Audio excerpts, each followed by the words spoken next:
Welcome to Pratap classes. दोस्तों, Pratap classes के YouTube channel पर आपका स्वागत है। तो आज है 10 मार्च 2025 और 10 मार्च 2025 के जितने भी इंडिया और वर्ल्ड के जो करंट अफेयर्स के क्वेश्चन बनते हैं, आज उनका अपने डिस्कशन करेंगे। पूरा वीडियो ध्यान से देखना और लास्ट में आपसे क्वेश्चन पूछूंगा जिनके जवाब आपको कमेंट बॉक्स में देना होगा। आज अपने पढ़ेंगे 23वीं राष्ट्रीय पैरा एथलेटिक्स चैंपियनशिप 2025 का आयोजन। सी ड्रैगन 2025 एक प्रमुख बहुपक्षीय समुद्री युद्धाभ्यास और एलआईसी बना दुनिया का तीसरा सबसे मजबूत बीमा ब्रांड। इनके बारे में आज चर्चा करेंगे पूरे लेटेस्ट न्यूज के साथ में। डेली आपको सुबह 8 बजे ये करंट अफेयर्स की क्लास है, मिलती ही मिलती है। और ये class first grade, UPSC, SSGD, पटवार, रेलवे, वीडियो, कोई भी एग्जाम हो, सभी के लिए ये क्लास आपके लिए रामबाण है साबित होगी। तो करें स्टार्ट आज की क्लास। कल संडे था, कल संडे के दिन आपको वीकली करंट अफेयर्स की क्लास मिली थी और आज है 10 मार्च।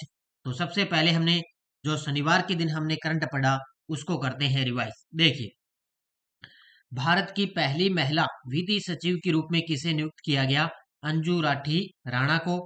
बारबाडोस ने प्रधानमंत्री मोदी को कौन सा सम्मान दिया? तो ऑनरेरी ऑर्डर ऑफ फ्रीडम और ऑफ बारबाडोस।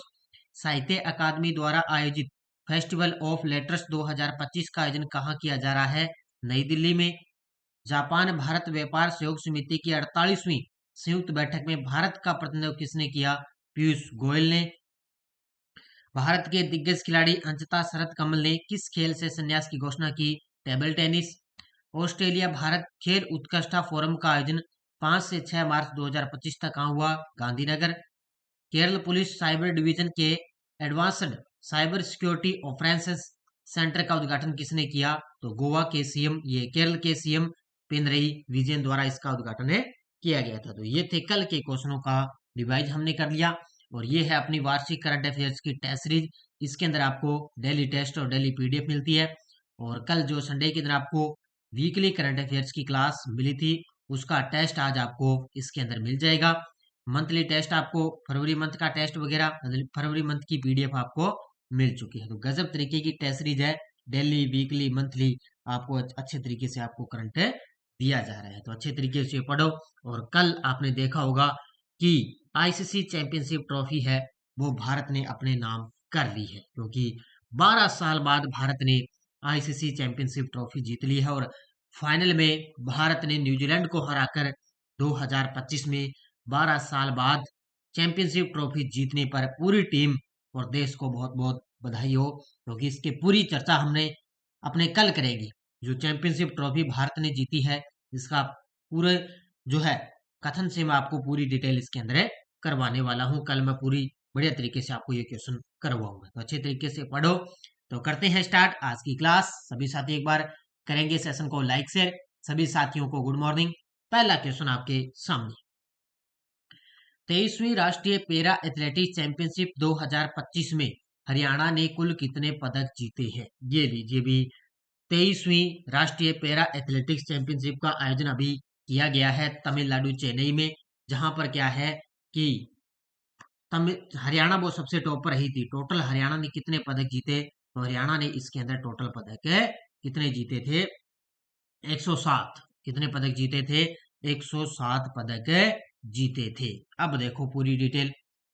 23वीं राष्ट्रीय पैरा एथलेटिक्स चैंपियनशिप 2025 का आयोजन 17 से 20 फरवरी 2025 तक चेन्नई तमिलनाडु के जवाहरलाल नेहरू स्टेडियम में इसका आयोजन किया गया था। बहुत ही गजब का प्रश्न है, अच्छे तरीके से नोट कर लेना। 17 से 20 फरवरी 2025 चेन्नई तमिलनाडु के जवाहरलाल नेहरू स्टेडियम में इस चैंपियनशिप में हरियाणा ने उत्कृष्ट प्रदर्शन करते हुए कुल 107 पदक, 49 स्वर्ण, 32 रजत, 26 कांस्य जीते, जिसमें वो चैंपियनशिप ट्रॉफी अपने नाम कर ली। मेजबान तमिलनाडु ने 17 स्वर्ण, 18 रजत और 12 कांस्य पदक के साथ दूसरा स्थान, जबकि उत्तर प्रदेश ने 14 स्वर्ण, 17 रजत और 11 कांस्य पदक के साथ तीसरा स्थान हासिल किया है। यानी कि पहला स्थान हरियाणा ने टोटल 107 पदक जीते, दूसरा स्थान तमिलनाडु और तीसरा स्थान यूपी का। और राजस्थान की बात करूं तो 13 स्वर्ण, 23 रजत और 26 कांसे, यानी कि टोटल 62 पदक के साथ राजस्थान ने इसके अंदर चौथा स्थान हासिल किया है। अब ये टॉप वाला भी पढ़ लेना और अपने राजस्थान वाला भी अच्छे तरीके से पढ़ लेना। कहां पर आयोजन हुआ इसका? चेन्नई, तमिलनाडु। सी ड्रैगन 2025 नौसैनिक अभ्यास को कौन सा बेड़ा आयोजित कर रहा है? तो ये है कौन सा? सी ड्रैगन 2025 युद्ध अभ्यास है। ये अभी स्टार्ट हो चुका है, 4 मार्च से स्टार्ट हो चुका है और ये चलेगा 19 मार्च तक। 4 मार्च से लेकर 19 मार्च तक है। तो इस नौसैनिक अभ्यास को कौन सा बेड़ा आयोजित कर रहा है? तो ये कर रहा है अमेरिकी नौसेना का 7वां बेड़ा। कौन सा? अमेरिकी नौसेना का 7वां बेड़ा है, वो सी ड्रैगन 2025 नौसेना अभ्यास का आयोजन कर रहा है। देखो, अभ्यास का नाम सी ड्रैगन 2025, आयोजक अमेरिकी नौसेना का 7वां बेड़ा। अभ्यास की तिथि 4 मार्च से 9 मार्च 2025। स्थान पश्चिमी प्रशांत महासागर, गुआम तट के पास इसका आयोजन किया जा रहा है। अब इसके अंदर भाग कौन कौन ले रहा है वो देखो। तो इस वर्ष अमेरिकी नौसेना ने निम्नलिखित प्रमुख नौसैनिक बलों को आमंत्रित किया। एक तो अपनी भारतीय नौसेना इसके अंदर शामिल है, एक Japan maritime self defence force शामिल, एक है रॉयल ऑस्ट्रेलियन एयरफोर्स और 4 नंबर पे है रिपब्लिक ऑफ कोरिया नेवी। ये 4 जो देश पार्टी है वो इसके अंदर भाग ले रही है। तो अभी वर्तमान में भी चल रहा है, 4 से लेकर 19 मार्च तक ये युद्ध अभ्यास चलेगा। भारतीय अंतरिक्ष अनुसंधान संगठन इसरो ने किस प्रकार का मिक्सर विकसित किया है? वेरी वेरी इंपॉर्टेंट प्रश्न है कि भारतीय अंतरिक्ष अनुसंधान संगठन इसरो ने किस प्रकार का मिक्सर विकसित किया है? तो किस प्रकार का किया है? ये किया है वर्टिकल प्रणोदक मिक्सर। ये देखो तस्वीर में आपके सामने वर्टिकल प्रणोदक मिक्सर है। ये जो है इसरो ने मिक्सर विकसित किया है और वर्तमान में इसरो के अध्यक्ष है वी नारायण। कौन है? वी नारायण। देखो बहुत ही गजब का प्रश्न है। भारतीय अंतरिक्ष अनुसंधान संगठन इसरो ने ठोस मोटरों के लिए 10 टन का वर्टिकल प्रणोदक मिक्सर विकसित करने में सफलता हासिल की है। कितने टन का है? 10 टन का ये वर्टिकल प्रणोदक मिक्सर है। यह 10 ton vertical mixer solid propellant की प्रोसेसिंग के लिए दुनिया का सबसे बड़ा वर्टिकल प्रोपेलेंट मिक्सर है, जो किसी भी बड़े तकनीकी चमत्कार से कम नहीं है। देखो दुनिया का सबसे बड़ा ये वर्टिकल है प्रोपेलेंट मिक्सर है, जिसका नाम क्या है? वर्टिकल प्रणोदक मिक्सर। इसका विकास वर्टिकल प्रणोदक मिक्सर को इसरो के सतीश धवन अंतरिक्ष केंद्र ने central manufacturing technology institute Bengaluru के सहयोग से इसको विकसित किया गया है। तो याद रखना अच्छे तरीके से, दुनिया का सबसे बड़ा ये वर्टिकल मिक्सर है जिसका नाम क्या है? वर्टिकल प्रणोदक। ये कितने टन का है? 10 टन का। वर्ष 2024 में भारत की घरेलू उड़ानों ने विश्व स्तर पर कौन सा यात्री भार कारक प्राप्त किया है? यानी कि भारत की जो घरेलू उड़ान है उसमें विश्व स्तर पर भारत ने कौन सा स्थान प्राप्त किया है? तो भारत ने सबसे टॉप स्थान हासिल किया है, यानी कि सबसे अधिक स्थान हासिल किया है, यानी कि सबसे टॉप पर भारत रहा है। 2024 के अंदर भारत की घरेलू उड़ानों में विश्व स्तर पर कौन सा यात्री भार है जो है देश वो सबसे टॉप पर रहा? तो वो रहा है अपना देश है भारत, यानी कि सबसे अधिक। तो अंतर्राष्ट्रीय वायु परिवहन संघ की नवीनतम रिपोर्ट के अनुसार भारत की घरेलू उड़ानों ने वर्ष 2024 में 86.4% का यात्री भार कारक हासिल किया है, जो विश्व स्तर पर सबसे अधिक है। 86.4% का यात्री भार कारक है वो हासिल कर लिया, जो विश्व स्तर पर सबसे अधिक है। इस मामले में अमेरिका 84.1% दूसरे और चीन है 83.2% तीसरे स्थान पर, यानी कि भारत पहला स्थान, दूसरा स्थान अमेरिका का और तीसरा स्थान है चीन का। मार्च 2025 में नाइट फ्रैंक की द वेल्थ रिपोर्ट 2025 के अनुसार भारत किस स्थान पर है जहां हाई नेट वर्थ इंडिविजुअल्स की संख्या सबसे अधिक है? मार्च 2025 में नाइट फ्रैंक की द वेल्थ रिपोर्ट 2025 आई है, उसके मुताबिक भारत कौन से स्थान पर है जहां हाई नेट वर्थ इंडिविजुअल की संख्या सबसे अधिक है? तो इसके अंदर भारत है चौथे स्थान पर। कौन से स्थान पर है? भारत है चौथे स्थान पर, यानी कि वैश्विक जो धन वितरण है, वैश्विक जो धन वितरण है उसकी संख्या में भारत इसके अंदर चौथे स्थान पर है। सबसे टॉप पर है अमेरिका और भारत का स्थान है चौथा। ये आर्थिक समीक्षा का प्रश्न बन रहा है आपके लिए। तो मार्च 2025 में लंदन स्थित वैश्विक संपत्ति परामर्श फर्म नाइट फ्रैंक ने अपनी 19वीं द वेल्थ रिपोर्ट 2025 जारी की। इसमें वैश्विक धन वितरण का विश्लेषण किया गया है। किसका? वैश्विक धन वितरण का विश्लेषण किया गया। इसके अनुसार भारत दुनिया का चौथा सबसे बड़ा हाई नेटवर्थ इंडिविजुअल वाला देश बन चुका है। तो दुनिया का चौथा सबसे बड़ा देश संयुक्त राज्य अमेरिका में सबसे अधिक अरबपति है, जिनकी कुल संपत्ति 5.7 ट्रिलियन अमेरिकी डॉलर, यानी कि सबसे अधिक अरबपतियों की बात करें तो भारत चौथे स्थान पर है और अमेरिका है वो सबसे टॉप पर है। तो ये किसकी रिपोर्ट आई है? फर्म नाइट फ्रैंक ने अपनी 19वीं द वेल्थ रिपोर्ट 2025 से जारी की है। 13 फरवरी 2025 को किस राज्य में राष्ट्रपति शासन लागू किया गया था? हालांकि लगभग एक महीने क्वेश्चन ये ओल्ड है, लेकिन फिर भी आपको अच्छे तरीके से याद करना है, क्योंकि पूरी डिटेल में आपको करवाऊंगा। हो सकता है, मुझे लग रहा है अभी यहाँ से आने वाले एग्जाम के अंदर यहाँ से प्रश्न बनेगा। तो 13 फरवरी 2025 को किस राज्य में राष्ट्रपति शासन लागू किया गया? मणिपुर के अंदर। मैंने इतना तो आपको मैंने करवाया था कि मणिपुर के अंदर जो है, जो मुख्यमंत्री थे, उन्होंने अपने पद से इस्तीफा दे दिया था।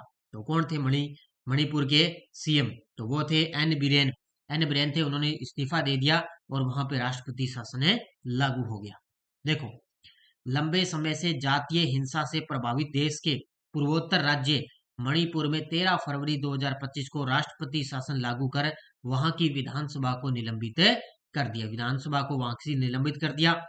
मणिपुर के मुख्यमंत्री एन बीरेन सिंह के अपने पद से 9 फरवरी 2025 को त्यागपत्र देने के बाद यहां भारतीय संविधान के अनुच्छेद 356 के तहत राष्ट्रपति शासन लगा दिया। भी 356 के तहत राष्ट्रपति शासन, और मणिपुर में 11वीं बार राष्ट्रपति शासन लागू किया गया है। गजब का प्रश्न है, और हो सकता है आने वाले एग्जाम के अंदर, जैसे पटवारी है, इसके अलावा फर्स्ट ग्रेड है, इसके अंदर हो सकता है एग्जाम के अंदर ये प्रश्न आएगा, क्योंकि मणिपुर में 11वीं बार राष्ट्रपति शासन लागू किया गया। क्यों? क्योंकि यहाँ पे लंबे समय से जो जातीय हिंसा है उससे प्रभावित देश थे, उनके पूर्वोत्तर राज्य मणिपुर में उन्होंने राष्ट्रपति शासन लागू करवा दिया। असम सरकार ने जग्गी रोड इलेक्ट्रॉनिक सिटी का नाम बदलकर क्या रखा है? ये लीजिए, भी आपके सामने दो प्रश्न आज ऐसे हैं जिनका नाम बदल दिया गया। तो असम सरकार ने जग्गी रोड इलेक्ट्रॉनिक सिटी का नाम बदलकर क्या कर दिया? तो ये कर दिया रतन टाटा इलेक्ट्रॉनिक सिटी। ये देखो तस्वीर में आपके सामने रतन जी टाटा, इनको सम्मानित किया था असम की सरकार ने, और अभी हाल ही में रतन जी टाटा का तो निधन हो गया, तो इनके सम्मान में जो जग्गी रोड इलेक्ट्रॉनिक सिटी है उसका नाम बदलकर क्या कर दिया? तो ये कर दिया रतन टाटा इलेक्ट्रॉनिक सिटी। देखो, असम सरकार ने एक महत्वपूर्ण निर्णय लिया कि और जग्गी रोड इलेक्ट्रॉनिक सिटी का नाम बदलकर रतन टाटा इलेक्ट्रॉनिक सिटी कर दिया। इस कदम का उद्देश्य असम में उद्योगपति रतन टाटा के योगदान को सम्मानित करना है, यानी कि असम में उद्योगपति रतन टाटा के योगदान को सम्मानित करना। यह निर्णय फरवरी 2025 में आयोजित एडवांटेज असम 2.0 इन्वेस्टमेंट समिट के बाद लिया गया, जिसका उद्घाटन मोदी जी ने किया था। ये मैंने आपको क्वेश्चन करवाया था। तो इसी के निर्णय के बाद तो इसमें क्या नाम बदल दिया? रतन टाटा इलेक्ट्रॉनिक सिटी नाम कर दिया इसका। कर्नाटक के मुख्यमंत्री सिद्धारमैया ने घोषणा की कि बेंगलुरु सिटी विश्वविद्यालय का नाम बदलकर क्या रखा जाएगा? ये लीजिए, भी आज के सामने नाम जो परिवर्तन हुआ है उसका दूसरा क्वेश्चन आपके सामने है। तो कर्नाटक के सीएम सिद्धारमैया, तो उन्होंने बेंगलुरु सिटी विश्वविद्यालय का नाम बदलकर कर दिया डॉक्टर मनमोहन सिंह बेंगलुरु विश्वविद्यालय, क्योंकि हाल ही में डॉक्टर मनमोहन सिंह का भी निधन हुआ है। ये पूर्व प्रधानमंत्री रह चुके थे। तो गजब के दोनों क्वेश्चन है आपके सामने। तो कर्नाटक के सीएम सिद्धारमैया ने बेंगलुरु सिटी विश्वविद्यालय का नाम बदलकर डॉक्टर मनमोहन सिंह बेंगलुरु विश्वविद्यालय रखा जाएगा। बस इतना ही पॉइंट याद करना है। इंडिगो एयरलाइंस ने किस महत्वपूर्ण उपलब्धि को हासिल किया है? इंडिगो एयरलाइंस, ये देखो तस्वीर में आपके सामने है इंडिगो एयरलाइंस। तो ये की है सीट क्षमता के मामले में दुनिया की दूसरी सबसे तेजी से बढ़ने वाली एयरलाइन। क्या उपलब्धि हासिल की? सीट क्षमता के मामले में दुनिया की दूसरी सबसे तेजी से बढ़ने वाली एयरलाइन, यानी कि इसका मतलब है कि सीट क्षमता के मामले में इनकी सबसे बड़ी एयरलाइन की बात करें तो वो है इंडिगो एयरलाइंस। तो इतना याद रखना है भी, इंडिगो एयरलाइंस ने यह सीट क्षमता के मामले में दुनिया की दूसरी सबसे तेजी से बढ़ने वाली एयरलाइन से बन चुकी है। ब्रांड फाइनेंस इंश्योरेंस 100 यानी कि 2025 रिपोर्ट के अनुसार भारतीय जीवन बीमा निगम को वैश्विक स्तर पर कौन सा स्थान मिला है?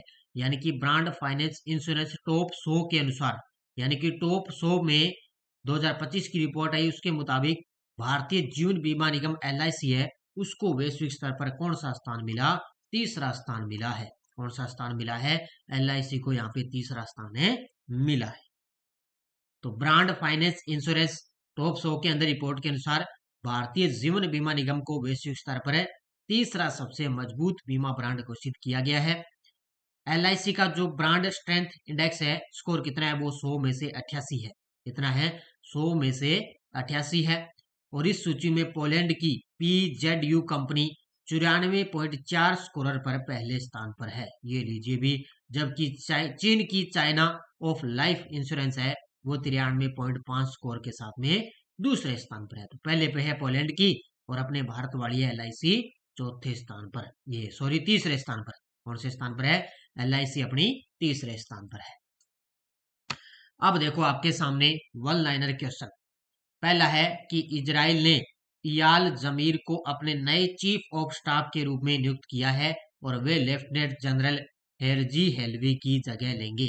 तो इजराइल ने इयाल जमीर है, उनको अपने नए चीफ ऑफ स्टाफ के रूप में नियुक्त कर दिया।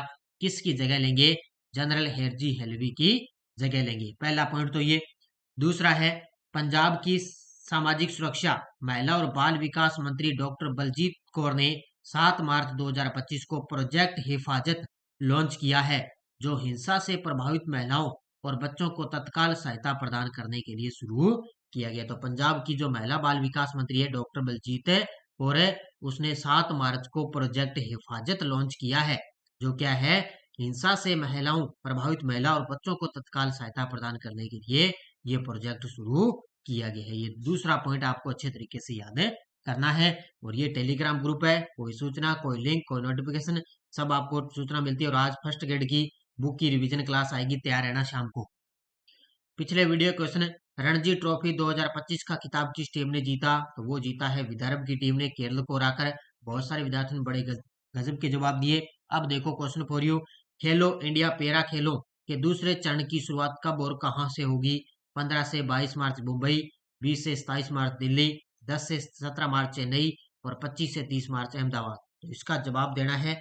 आज आपको जो पॉलिटिकल की यस्टरडे डोज है, यस्टरडे रिवीजन है, वो आपको नहीं मिलेगी, तो कल मिलेगी। आज थोड़ा समय नहीं था, समय का अभाव था, इसलिए मैं नहीं दे पाया। तो कल आपको वो पॉलिटिकल की वन लाइनर आपको मिलेगी। तो ये थी आज की अपनी क्लास। तो URO की करंट अफेयर्स की बुक ये बाजार के अंदर उपलब्ध है। URO है, पटवारी, चतुर्थ श्रेणी कर्मचारी, वीडियो, जेल प्रहरी, राजस्थान कांस्टेबल, इनकी भी बुक बाजार में उपलब्ध है। और ये मिशन 1.0, जिसका मैं रिवीजन आपको लगातार है धीरे धीरे करवा रहा हूँ, तो अपने अच्छे तरीके से पहुंच चुके हैं। और राष्ट्रीय अंतर्राष्ट्रीय राजस्थान की ये बुक बाजार के अंदर उपलब्ध है, अच्छे तरीके से पढ़ो। बाकी अपनी टेस्टरी चल रही है, ये देखो भारत और राजस्थान, जेल प्रहरी, चतुर्थ श्रेणी कर्मचारी, इन ये टेस्टरी चल रही है, पटवार है। तो 100 रुपए के अंदर ये टेस्टरीज है, जो आप ज्वाइन कर सकते हो अच्छे तरीके से।